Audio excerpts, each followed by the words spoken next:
I'm Gabi Nudelman. I'm Jessica Nudelman. And we're here today to talk about my grandmother, Santa Pelham. Santa, and my grandmother. Your great-grandmother. Mm. Exactly. Santa was born in Germany in 1918, and she had the most remarkable life in that her life actually spanned pretty much all the ups and downs of the 20th century. At a very young age, Santa's family was forced out of Germany to Spain, and Santa ended up following once she'd finished her school. And for the next few years, she and her family were refugees, fleeing to Spain first, and then from Spain to France.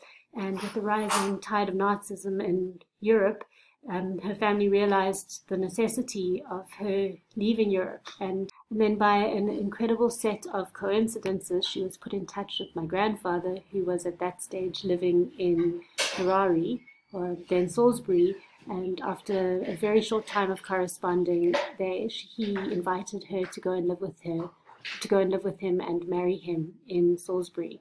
Now, she didn't want to leave Europe. Of course, she didn't want to leave her parents and her two brothers, but realizing it was the only hope of safety, she ended up leaving. And although she went on to have a wonderful and very happy life with my grandfather, she was devastated that she lost both parents and a brother in the Holocaust and in the camps.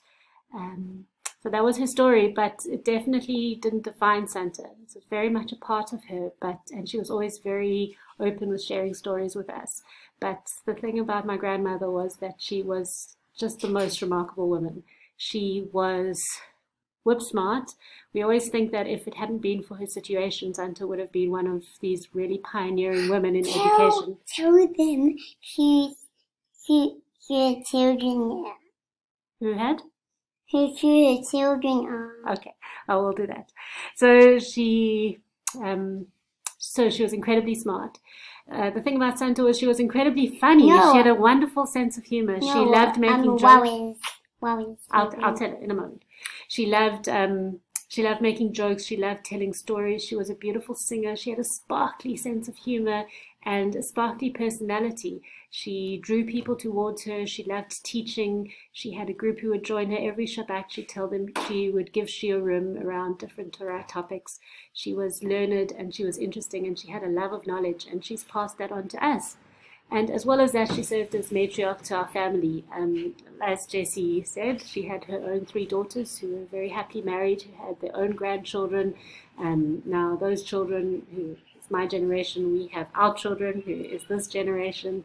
And Jessie didn't know Santa for long. And Santa died a few months after Jessie was born. But we just know that they would have loved each other because there's so much that's similar about them. These fierce, fantastic, fiery women separated by just a few branches on the family tree. I wish that great Santa. I wish that we could live until people were 4 or 5 or 6. You would have loved your granny, but we talk about her all the time, right, Jess? Yeah. She's still a special part of our lives. Thank you for this opportunity.